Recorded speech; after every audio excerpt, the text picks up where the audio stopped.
Rebel on the radio, baby. If you do it to me, I don't care. I can do it to you. I can do it to you too. If you do it to me, no, I don't care. Hi, How's everything going? good. Do you like doing interviews? Yeah, they can be okay. They can be dumb sometimes, but yeah. Well, there's 50-50 chance here. I mean, this could be a dumb one. It could be a good one. I just wondered that, yeah, like when you like go through the writing process. I'm starting real.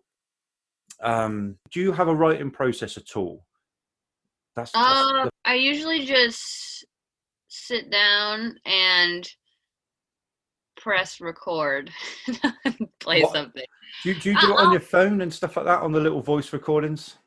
I'll do I'll just do demos on my phone. I'll usually have some kind of melody and lyric, and then maybe a guitar part.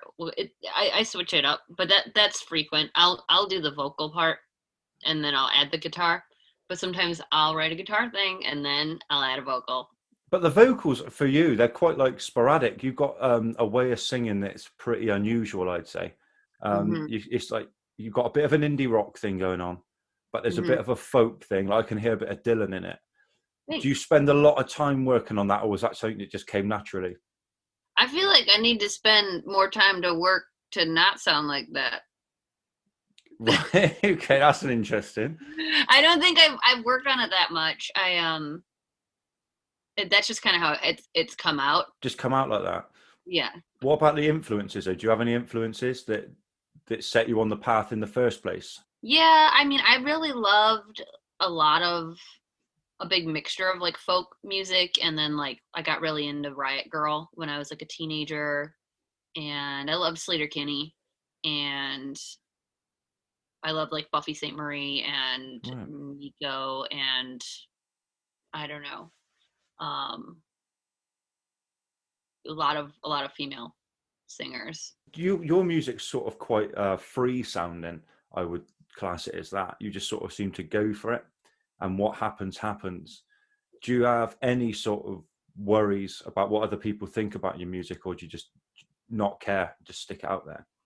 Well, I'll work on it. Like I'll make a demo. Like I'll just work it out, whatever melody or lyrics, and then I'll work on it over time. Like I'll keep listening to it, or I'll think of more of it, and then I'll add to it. But am I worried? I mean, I'm a human, so I think a lot of people think like, oh, I'm not going to read that and I'm not going to care, but I care a little bit.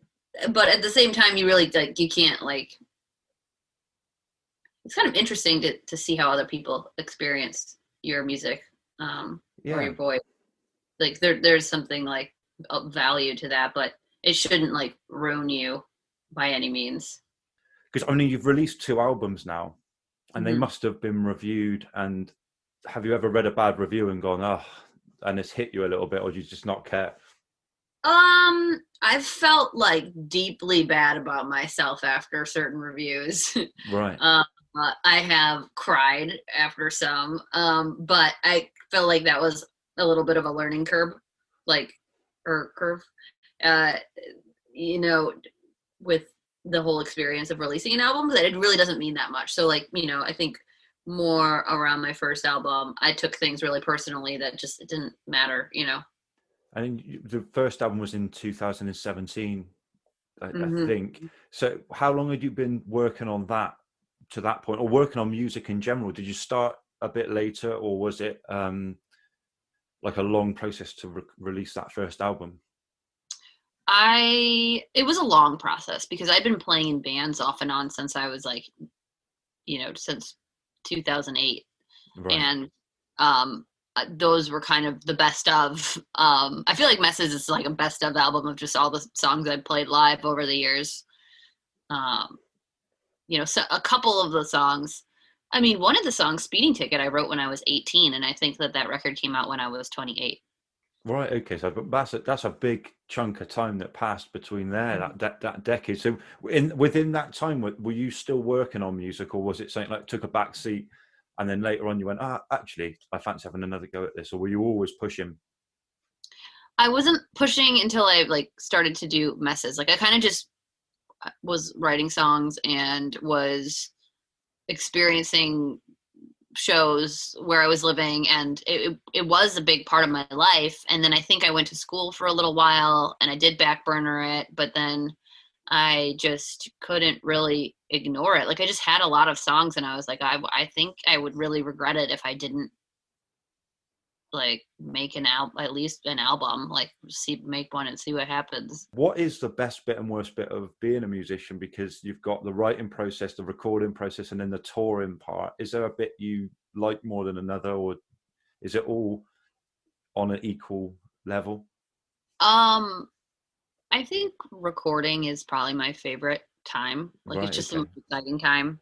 You know, you get to hear something and they make it sound larger than life when it's just something you were playing in your bedroom.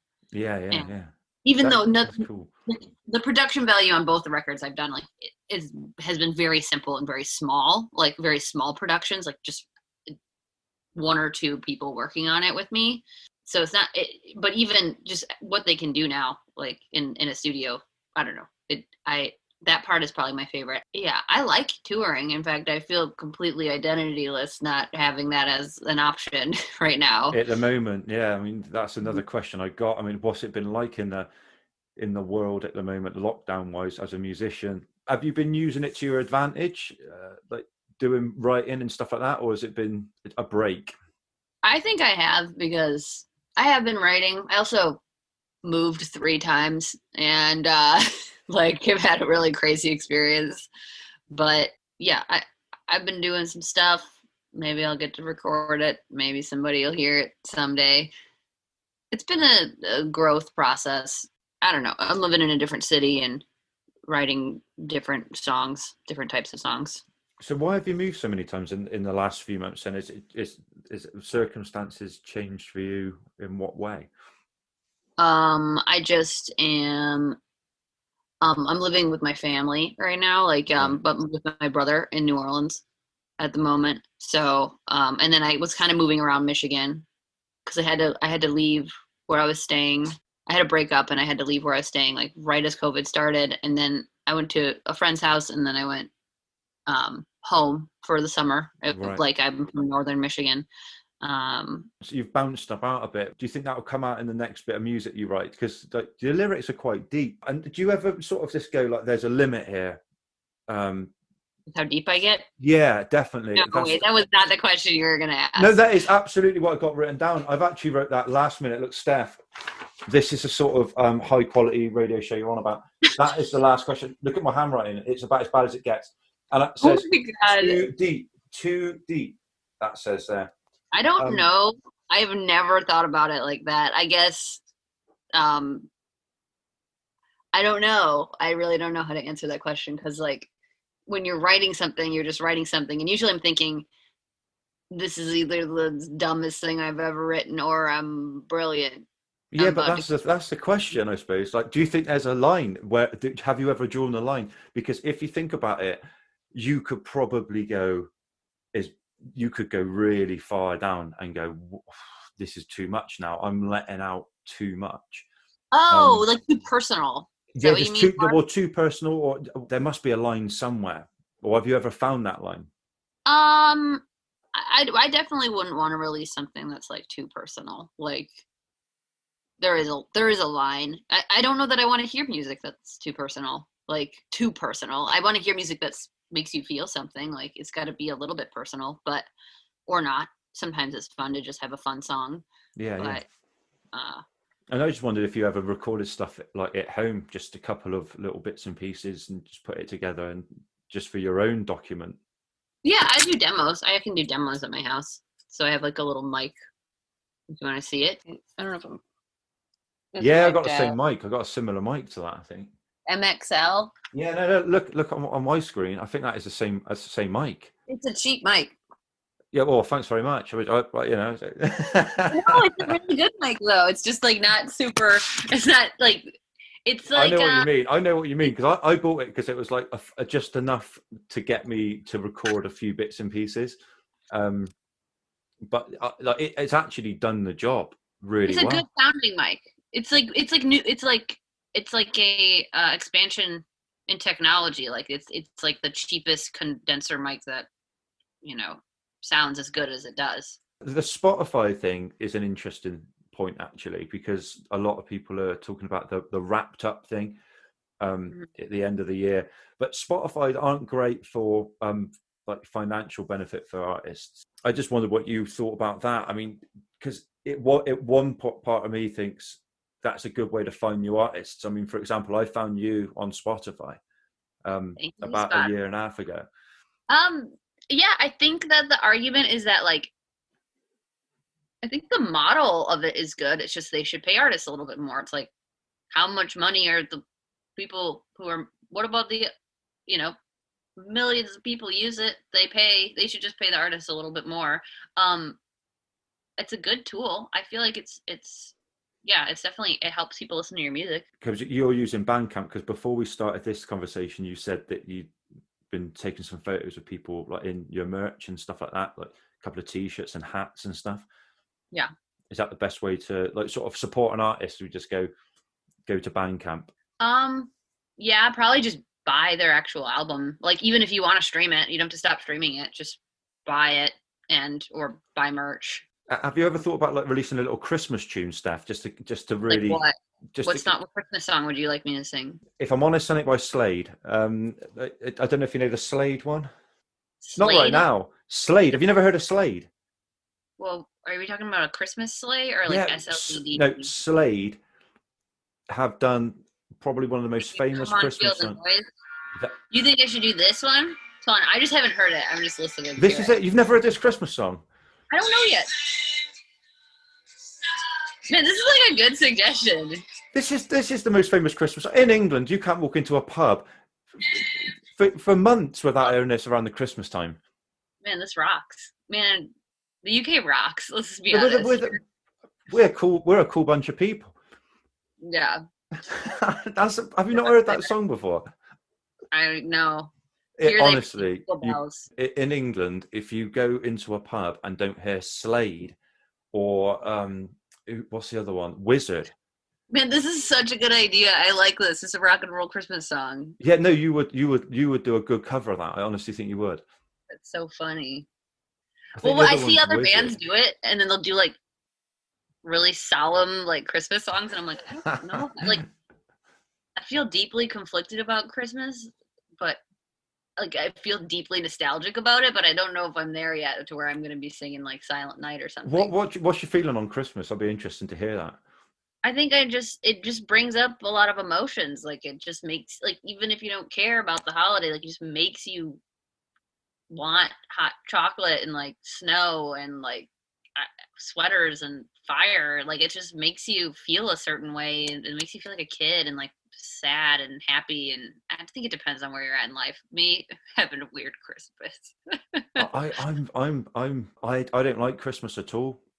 I heard the first Christmas song like the day after Thanksgiving here, and I was just like, I felt completely depressed. Like I was like, for some reason, like I had a not good Christmas last year. Yeah, it can be really a hard time for people. It's not as happy, but it's interesting how many emotions it brings up. I just don't like Christmas. In fact, I hate it. I would ban it actually.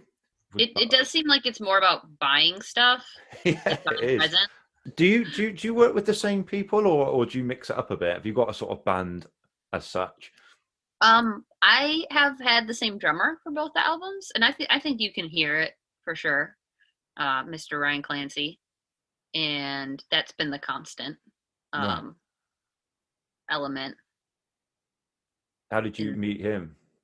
We met at a Jewish rave in Detroit. I tell you what, we don't have many of those around here. That is an interesting. What's a Jewish rave like? It's at the synagogue downtown. that sounds. What I've got to be honest. Next time I'm in America, I'm searching one of those out. I want to see what that is like. It's a specific place. I literally think it's called Downtown Synagogue, and it's like run by some kind of Jewish hipsters, and they do a rave sometimes. What sort of tunes are they playing at that? House music. House 4 on the floor. Unbelievable. So I tell you what, I need to look this up. I didn't think that was a Jewish. I'm going to write this down, Steph. Jewish rave. Or just dance music, like disco or something. So you started out pretty young then. So you said you were playing it about 15. Mm-hmm.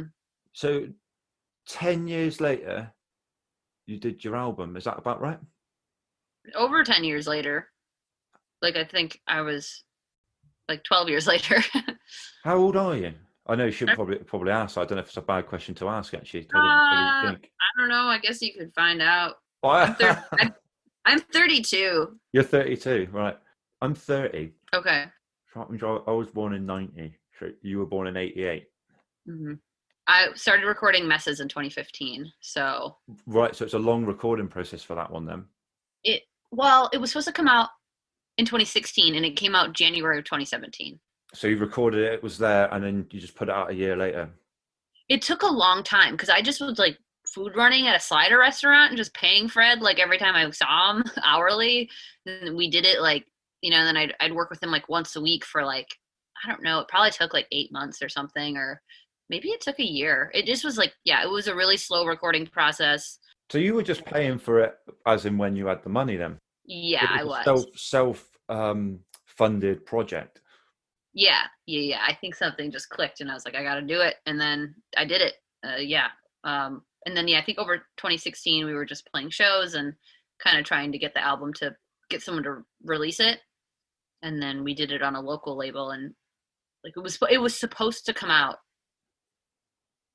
Like it got pushed back. Like it was supposed to come out in 2016. And then it got pushed to January 2017. I'm so glad you put it out because it's great. And the second one, I think, is a step up again. I really like them both.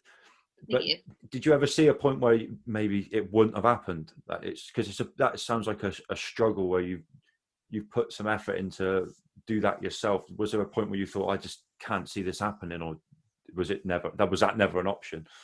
Once I had my mind on it, like I knew I just wanted to do the first album.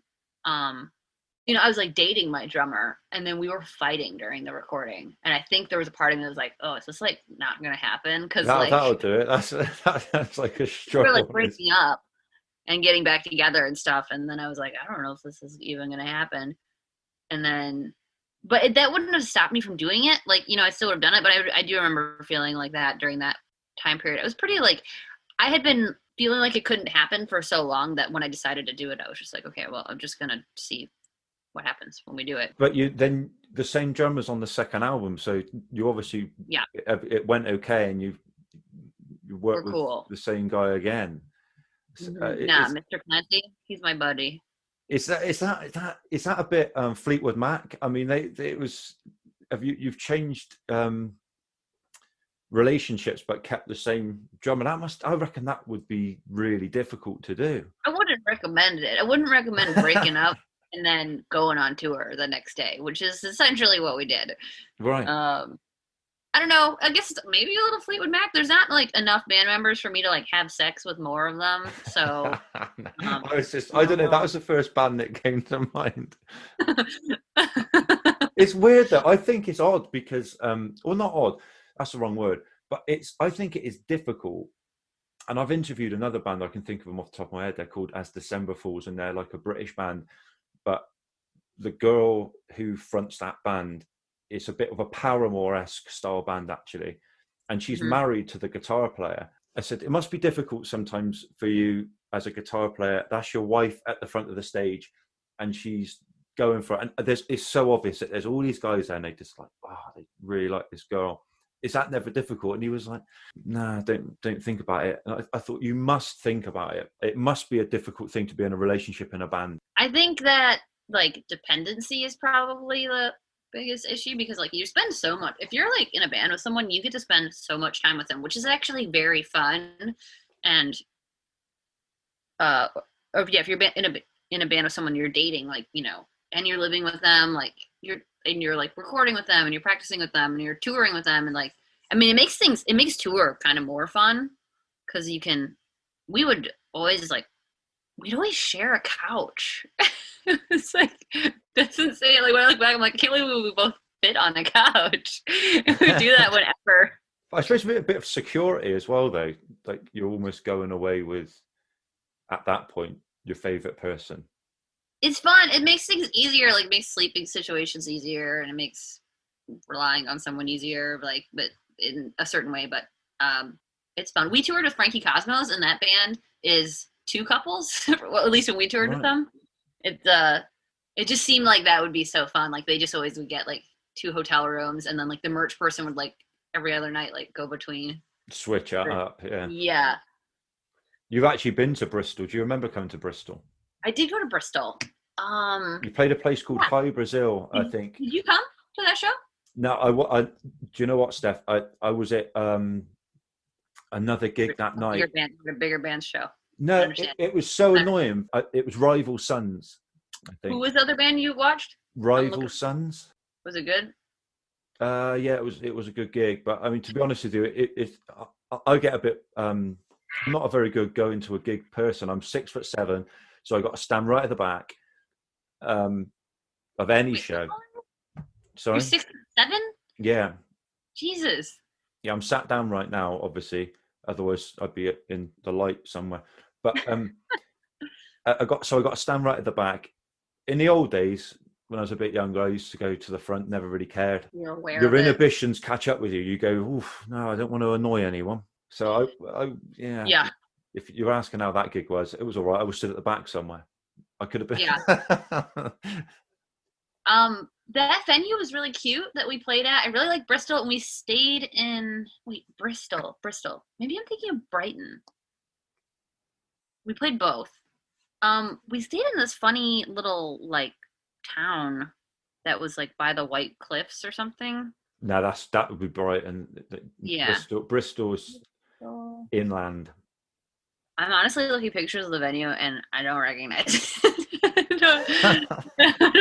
You probably just went in, played, and went. Venues all look the same. Like, so sometimes it's, even if you do something fun. Old England, is that a place in Bristol? Yeah, it is. I played there myself. I think that's where I played.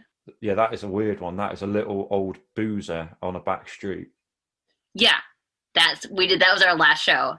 Yeah, I've played there loads of times. Yeah, that was interesting. They were just like, there was an apartment upstairs. Yeah, that's right. Oh, I said, this is so stupid. They're quoting something I said. I said, I kind of was on a tear about like the mailing list. Like I'd be like, just sign up for the mailing list. And said, if you don't sign up, how would you ever know what we're up to? I don't even know how you found out about us in the first place, or like this show. I don't know. Maybe I feel that way. Like I've never played in Europe before, so I was kind of like, how do you guys find out about us? Why are you here? But it's weird. I mean, to be honest with you, going back to the Spotify thing, that's how I found out about you. I came across it at one song, had a listen, and was like, I like this a lot. And I just had it on in the car going back and forth to this job every day, like Stef Chura, and then added it to some playlists. And the next thing you know, you just become like a part of my musical world. It's very odd, that. And when I find like people to interview or chat to, it's only people that I like their music. I might be rambling that's a bit good. there. I wouldn't want to interview people who I didn't like their music. It's really good to just have a chat to you for a bit. I appreciate you having me. That's on great. Your show. No problem at all. Thanks for having a chat. Yeah. Thanks, Steph. I really appreciate it. Yeah, thank you. Thanks for having me.